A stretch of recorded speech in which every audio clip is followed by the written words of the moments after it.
The meeting was to occur at the house of a famous painter in the village of Bramzevo.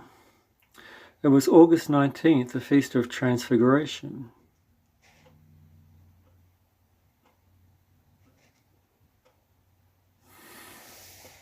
The whole time that Father Arseny spent in the apartment of the Astachos, he was writing letters to his friends and spiritual children, who would pass letters on to one of his 7 friends, and they in turn would give them to some of their friends who would make sure that the addressees received them safely.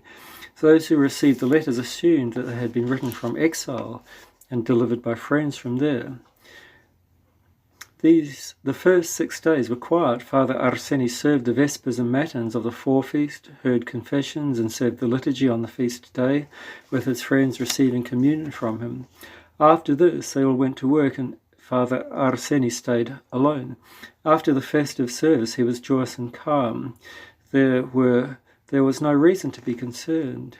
He had received no telegram from Marfa Andreevna. They had agreed that she would inform him in this way if people were looking for him. This meant that nobody had noticed his absence, nor did it seem that there was any reason for worry here. It looked as though nobody was watching him. Father Arseny knelt and prayed, thanking God for his mercy, for having allowed him to serve a liturgy on this great feast day and to share it with his friends. The apartment was quiet and peaceful. Father Arseny sat at his table to write letters. He wrote on narrow strips of paper, since they were easier to hide. His fine, neat handwriting filled the strips and carried so much that was of importance to his spiritual children. They instructed, warned, convinced, ordered, calmed. Each addressee awaited these narrow strips with great impatience, since they carried the light of the words of their spiritual father. Once in a while, Father Arseny would get up, walk to the window, and look through the curtain at the store on the other side of the street. He thought he recognized the silhouette of a woman who had been walking back and forth there for a few days now. She was looking carefully at the windows of the apartment where Father Arseny was staying. Are they watching me, or am I imagining things? Thought Father Arseny.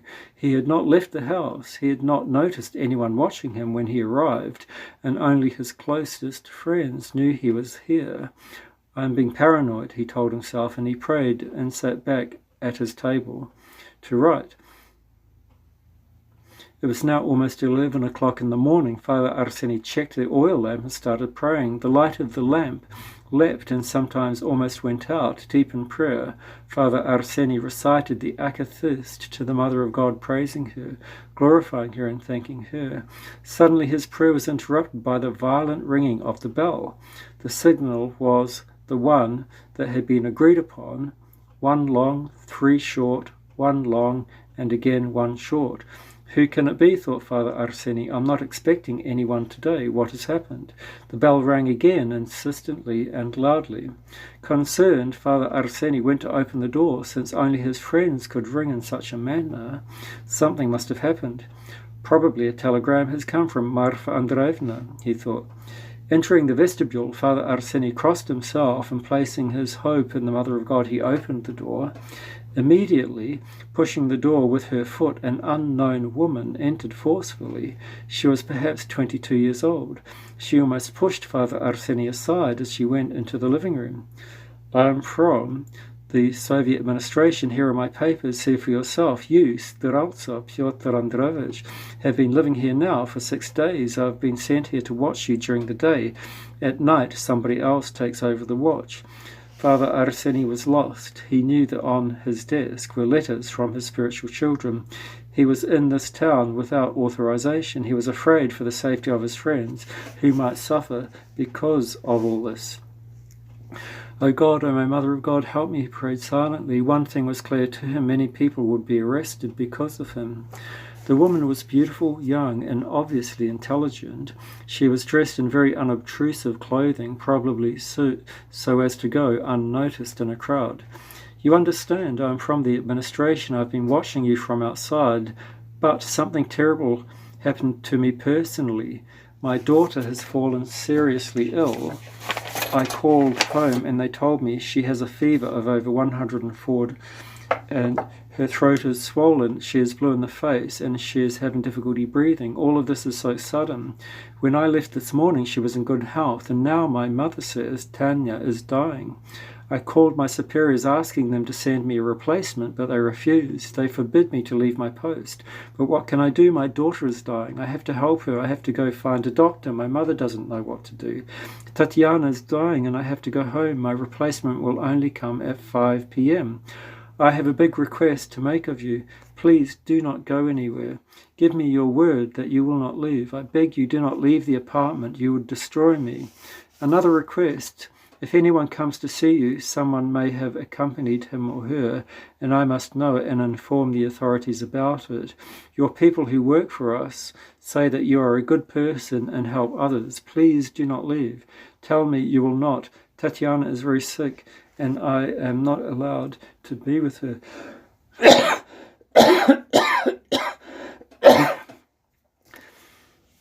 Father Arseny understood everything.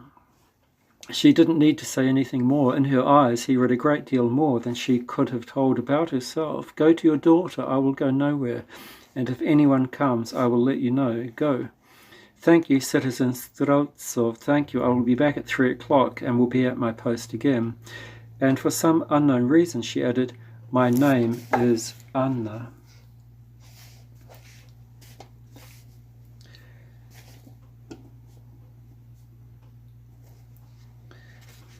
The door banged closed, and Father Arseny was left alone. The oil lamp was burning, the prayer book was open, on the table were numerous letters. The NKVD knew everything. They knew he was here. He was being watched. The others were watched as well. They wanted to identify all those who visit him, later to arrest them.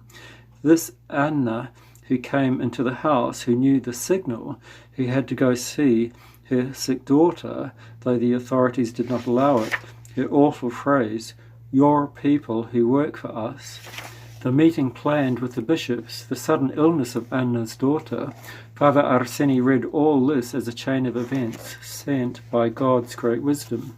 The weight of what had happened fell onto Father Arseny and almost crushed him under his thoughts and feelings. He was afraid. He felt his responsibility for the fate of others, for their possible suffering and fears. Yes, of course, coming here had been a mistake. Father Arseny took his prayer book, fell on his knees and began reading the Akathist to the Mother of God of Vladimir, starting where he had been interrupted by Anna's bell. But the sentences were jumping around in front of him so that he couldn't understand the familiar and beloved words he was reading. Gradually he brought himself under control, forgot all his earthly cares, and went deeply into prayer. He prayed for close to 4 hours. He read the Akathist and other prayers. He served the service of thanksgiving. What had happened was a proof of God's great mercy and of God's care for Father Arseny and his friends, his spiritual children. The fears and worries left him. At 3 o'clock the bell rang again, and Father Arseny opened the door. Anna ran in. Thank God you are still here, she blurted out. I am still here, and I went nowhere. Nobody came to visit me. Go back to your post, Irina. The woman was exhausted, but when Father Arseny called her by the name Irina, she trembled and asked fearfully, why did you call me Irina? Go, Irina, go, answered Father Arseny. Tears appeared in her eyes, and she whispered, I thank you. Lord, you told me to call her Irina. You alone know everything, O Almighty God. On the other side of the street, he could see Irina walking back and forth. At 5 o'clock, she was replaced by a man. Father Arseny decided to say nothing to Natalia Petrovna or to her husband, nor to their friends who would come that evening. Telling would change nothing and would only make them all worry. And in a voice insisted that he should wait until tomorrow, that everything was in God's hands. Father Arseny made his preparations for the worst. He burned all the letters he had written and received, and asked Natalia Petrovna to burn anything that could be compromising. On August the 20th, he served an early liturgy, and after Natalia Petrovna and her husband had left for work, he started to pray, but his prayer did not flow easily. He was not at peace, but was troubled. At about 11 o'clock, he heard the bell, opened the door, and saw Irina. Father Arseny let her in, sat at his table, and waited. "I've come to see you. I was able to have Tanya admitted to a hospital with great difficulty. I'm terribly worried about what will happen to her. Thank you for yesterday. I called the authorities last night, and they said nobody had been accompanied to your apartment. Nobody came." "Sit down, Irina. I was very surprised that you dared to come and see me, the one whom you are watching. You probably consider me an enemy. I've come to talk to you, so you don't need to be afraid of me. Trust me, I've come alone on my own account, and my daughter's illness is not just a fabrication. Tell me who you are, who your friends are, and why you and the authorities are fighting so ardently. Those of your people who keep us informed tell us about all the good deeds you're doing, and the help you give, and the care you feel for each other. They tell us many good things about you, but we are also told that you are a fanatic and enemy of the people, that you are gathering together a group of church people. They say that your goodness is endangering our government. I have 3 hours now of free time. Nobody will come to check on things until 2 in the afternoon. Tell me about yourself. I'm going to have a glance at the street, and if I see something dangerous, I'll leave quickly." Looking into Irina's face, Father Arseny started telling her about the faith and about believers. He explained why the communists had to fight against religion and that believers were not trying to fight the authorities. While he talked, Father Arseny was afraid of nothing. What did he have to fear when he could easily see that this Irina knew a great deal more about him and his friends than he could ever tell her? As he was talking, Father Arseny got so involved in what he was saying that he forgot about the identity of the woman in front of him. He just spoke to her as one human being to another, and knowing he was in the right, he defended the faith. Irina listened to him carefully, although it was hard for her. She knew that the community of faithful was dangerous and that they were the enemy, and that here she had this man telling her the opposite. What was the truth? Over in the NKVD, where they knew a great deal, they were waiting to catch all the members of the community, arrest them and send them to camps or into exile. They had to be arrested not for their faith, but for their anti-communist activities. But it seemed that there was no such activity. There was only this faith that united people. In the state departments, we have classes where we are told that you are our enemies. You make everything sound so different, and while watching you, I can only see that you are people from another era. In our classes, we are told about your organization and about you. They show us your letters, where you only show care for others and speak about God. Is this all a code? Several of your people work for us, and all of our information comes from them. I'm going to tell you their names." "No, do not give me their names. I don't want to know," interrupted Father Arseny, "but I want to give you their names. I don't like traitors, particularly since the same people could later betray us. I was present once at an interrogation. It is a disgusting sight. Their eyes are looking right and left. They contort like eels. They are scared, but they write things down anyway. I listened in, sitting to the side, and it seemed to me that much of what they said was only half true. The names of the traitors whom I know are Kravtsova, the deacon Kamushkin, Guskova, and Polushkina.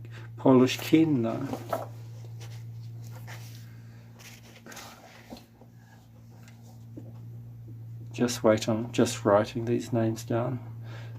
It'll take a few minutes. Just bear with me.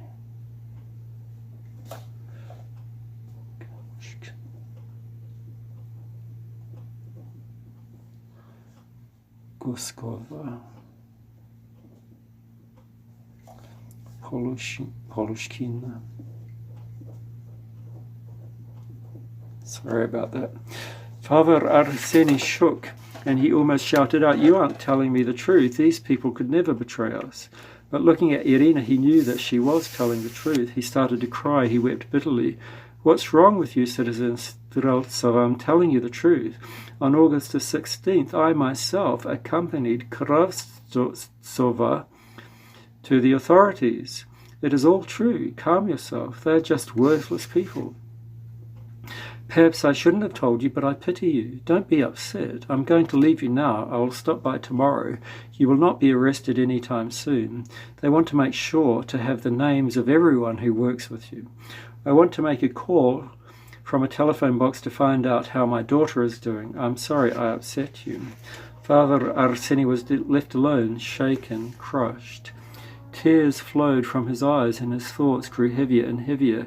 Katya Kravtsova.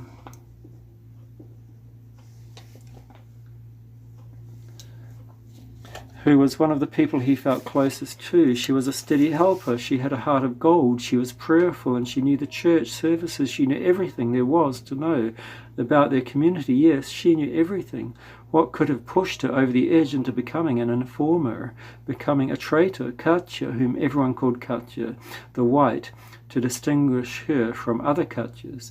Beautiful, intelligent Katya. What had pushed her? Fear, disappointment, hurt, temporary weakness, threats. Then there was Deacon Kamushkin, his spiritual son and concelebrant in all services, and the other two, Lydia Guskova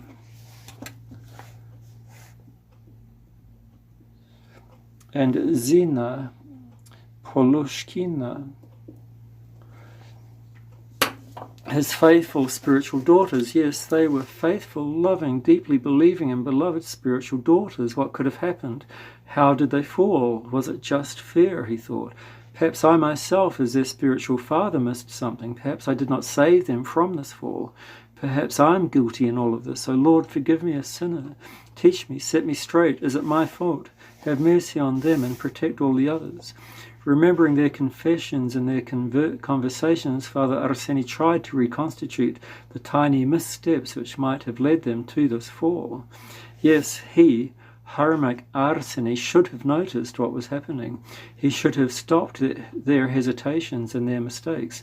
Father Arseny fell on his knees and crying, prayed, begging God and the Mother of God for help. He said, Lord, do not leave me. Stretch out your helping hand to me and be merciful. Save my children from destruction. On August the 21st, Irina came again. Her daughter was far worse. There was an abscess in her throat. She now had pneumonia and her breathing was irregular. The doctors said they felt the situation was hopeless. The authorities would not let Irina off her post. During the day, the grandmother was with the child, but at night Irina was with her. As soon as she entered his room, Irina started crying. Calm down, God is merciful and your Tanya will be all right, said Father Arseny. As he looked at Irina, he saw a woman lost, sad, desperate, empty, and left with no hope. It's hopeless. Tatiana is going to die. She has 2 serious illnesses at the same time.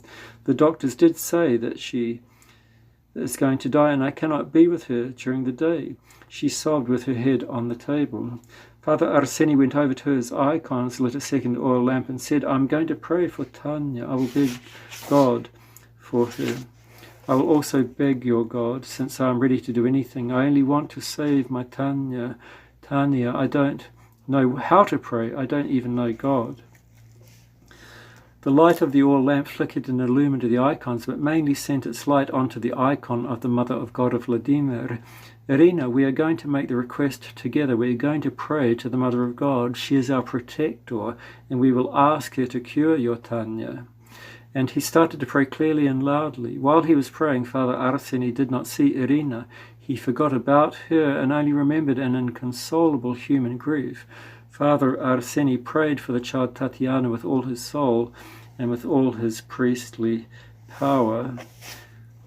Telling me about this prayer almost 25 years later, Father Arseny said, you know I seldom cry, but here I wept and begged God and his mother for help.